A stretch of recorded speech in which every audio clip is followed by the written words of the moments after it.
औज़ुबिल्लाहिमिनश्शैतानिर्रजीम बिस्मिल्लाहिर्रहमानिर्रहीम। अस्सलाम वालेकुम बच्चों, ये हमारा लेक्चर नंबर 6 है, जिसमें इससे पिछले लेक्चर्स में जो है हमने ज़माइर मुत्सिला के मुतल्लिक़ बात की, इस्माए इशारा के मुतल्लिक़ बात की, उनका इस्तेमाल करने का तरीका आपको पता चल गया। फिर आपको ये पता चला कि हमने क्वेश्चन जब करना होता है, सवाल जब करना होता है, तो हमने कौन से वर्ड्स यूज़ करने होते हैं। जैसे हल और माँ का इस्तेमाल आप लोग पढ़ चुके हैं। फिर इसके बाद आप लोग ये भी पढ़ चुके हैं कि जब किसी सवाल का आपने जवाब देना है तो नाम, ला, इनसे आपने जो है वो किसी भी सवाल का जवाब देना है। हाँ में हो तो नाम और ना में हो तो ला में जवाब देना है। अब एक और चीज़ ऐड की जा रही है, इसम मारफा और इसम नकरा। ये क्या है? किसी आम चीज़ या इस जगह के नाम को जो है नकरा कहा जाता है, इसम नकरा कहा जाता है, और किसी ख़ास शख्स चीज़ जगह के नाम को इसम मारफा कहा जाता है। अब अरबी में जो है इसम नकरा को इसम मारफा बनाने के लिए हम उसके शुरू में अलिफ लाम लगा देते हैं, या उसको लामे तारीफ़ भी बोला जाता है। अलिफ लाम या लामे तारीफ़ लगा दिया जाता है। लामे तारीफ़ लगाने से क्या होता है कि दो तरह की चेंजिंग्स होती हैं।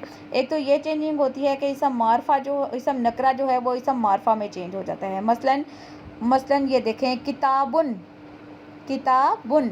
अब किताबुन है, ये कोई भी किताब हो सकती है, कोई उर्दू की किताब, कोई मैथ की किताब, कोई भी किताब हो सकती है। लेकिन जब ख़ास किताब हमने इसको बनाना है तो हम इसके शुरू में लगा दिया अल किताब, यानी अलिफ लाम लगा दिया इसके शुरू में, तो ये अब ख़ास किताब हो गई है। यानी ये कुरान पाक के लिए ये वर्ड भी यूज़ होता है, अल किताब। यह कुरान पाक का ज़ाती नाम है।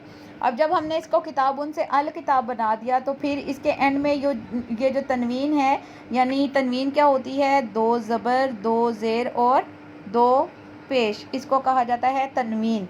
तो जब किसी वर्ड के एंड में जो तनवीन होती है अलिफ लाम लगाने से वो हट जाती है और एक हरकत बाकी रह जाती है। एक हरकत मुराद एक ज़बर, एक ज़ेर या फिर एक पेश, इसको कहा जाता है हरकत। ठीक है, तो एक हरकत बाकी रह जाती है। देखिए, किताबुन था, किताबुन से हमने अल लगाया, अलिफ लाम लगाया, तो बन गया अल किताबू। ठीक हो गया स्टूडेंट्स। इसी तरह ये देखें, कालामुन है, वर्ड हमारे पास क्या है? कालामुन। अब कालामुन से आप देखें कि मैंने इसको जब मारफा बनाया तो ये बन गया अल कलामू। क्या बन गया? अल कलामू। अल कलामू क्यों बन गया जी? क्योंकि इसको हमने कलम को हमने ख़ास कर दिया अल लगाकर, अलिफ लाम लगाकर, और मुन, मीम दो पेश मुन को हमने हटाकर मीम पेश मुँह कर दिया, यानी एक हरकत हमारी बाकी रह गई। इसी तरह नंबर 3 को देख लीजिए। कुर्सियुन हमारे पास वर्ड था, कोई भी कुर्सी हो सकती है, लेकिन जब हमने इसको अलिफ लाम लगाकर ख़ास कर दिया तो ये बन गया अल कुर्सियु, यानी इसके एंड में जो ये दो पेश थी वो एक हरकत में चेंज हो गई, अल कुर्सियु। ये होता है इसम नकरा को इसम मारफा बनाने का तरीका। नंबर 2 देखते हैं, मन और माँ का इस्तेमाल। अब मन और माँ कहाँ पर इस्तेमाल होते हैं? माँ तो आप ऑलरेडी पढ़ चुके हैं कि किसी भी चीज़ के लिए जो है, या किसी चरिंद परिंद के लिए हम इस्तेमाल करते हैं माँ। ठीक है, जैसे कोई या तो कोई बेजान चीज़ पड़ी है या जानदार चीज़ भी है, कोई चरिंद परिंद भी है, तो हम पूछते हैं माँ हाजा, या माँ जालिका, या माँ तिलका, या माँ हाज़ही। ये हम इस्तेमाल करते हैं इनके लिए। ठीक है, ये हाँ यही। तो फिर अगर जब हम किसी आला हस्ती के मुतल्लिक बात करते हैं या अशरफुल मखलूक़ात के लिए बात करते हैं तो फिर हम क्या यूज़ करते हैं? मन यूज़ करते हैं। जैसे मन हुआ, वो मुज़क्कर कौन है?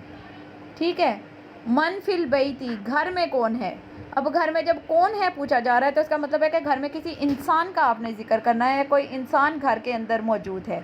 अगर आप कह देते हैं कि फ़र्ज़ करें मैंने आपसे पूछा मन हुआ, तो आप जवाब देते हैं हुआ ना, सॉरी, अगर मैंने आपसे पूछा कि मन फिल बैती, तो आप जवाब दे देते हैं फिल बैती मकतबुन या फिल बैती सुरुरुन, तो फिर ये आपका जवाब गलत हो जाएगा। आप जवाब देंगे फिल बैती वालदुन या फिल बैती बिनतुन, इस तरह से आप जवाब देंगे, यानी किसी इंसान के मुतल्लिक आप जवाब देंगे।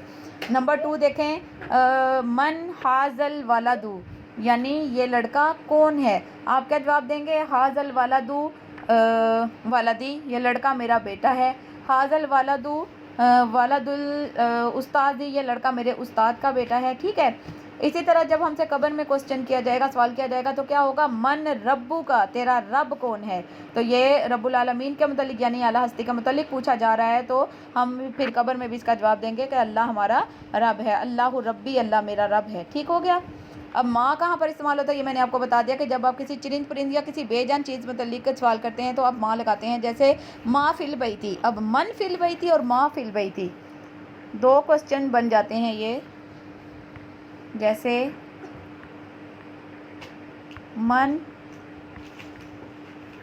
فی البیتی گھر میں کون ہے، اور دوسرا کوسچن ہے ماں فی البیتی۔ ٹھیک ہے، یہ دو طرح کے سوال ہو گئے۔ فرسٹ ہے من فی البیتی، گھر میں کون ہے، تو اس کا آپ نے جواب کس طرح دینا ہے؟ فی البیتی استاذن، گھر میں استاد ہے۔ فی البیتی بنتن، گھر میں لڑکی ہے۔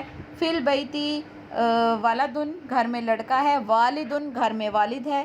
ٹھیک ہے، سیکنڈ کوسچن ہے ماں فی البیتی۔ اب ماں سے مراد ہے گھر میں کیا ہے، آپ نے بتا دینا ہے گھر میں ہمارے کرسیاں بھی ہوتی ہیں، میز ہوتے ہیں، چھت ہوتی ہے، پنکھے ہوتے ہیں، کچھ بھی بتا دیں۔ فی البیتی سرور فی البیتی کراسی فی البیتی سقوف، کچھ بھی آپ جواب دے سکتے ہیں اس کا۔ ماں اور من کا میرے خیال میں آپ لوگوں کو اچھی طرح سے سمجھ آ گیا ہوگا فرق۔ نیکسٹ کوسچن دیکھیں، مرکب کی تعریف ہے۔ اب آگے مرکب اضافی اور مرکب توصیفی، اور اس میں اشارہ مشارون علیہ کا مرکب ہے، ان کی بات ہوگی، لیکن میں نے ابھی اتنا زیادہ نہیں دیا کہ آپ لوگوں کو یہ چیزیں اس میں اشارہ وغیرہ اور من اور ماں کا استعمال سمجھ میں آ جائے، اس لیے میں نے یہاں پر صرف مرکب کی تعریف بیان کی ہے کہ مرکب کیا ہوتا ہے۔ دو یا دو سے زیادہ الفاظ کے مجموعے کو مرکب کہا جاتا ہے، جیسے محمد احمد، اگر صرف محمد ہوتا تو ہم کہتے ہیں یہ مفرد ہے، ٹھیک ہے، اکیلا ہے، مفرد، لیکن اب یہ محمد احمد ہے تو ہم کہیں گے کہ یہ مرکب ہے۔ ذالکا بیتی، وہ میرا گھر ہے، یہ بھی مرکب ہے، ذالکا بھی ہو گیا، بیتی بھی ہو گیا۔ ھذا خالدن، یہ خالد ہے، یہ بھی جو ہے یہ مرکب ہو گیا آپ کے پاس۔ یہ چیزیں جو ہیں یہ آپ لوگوں نے اچھے طریقے سے ذہن نشین کرنی ہے۔ نیکسٹ انشاءاللہ تعالی لیکچر میں ہم مرکب اضافی کے متعلق جو ہے وہ بحث کریں گے، بات چیت کریں گے۔ وما علینا الا البلاغ المبین۔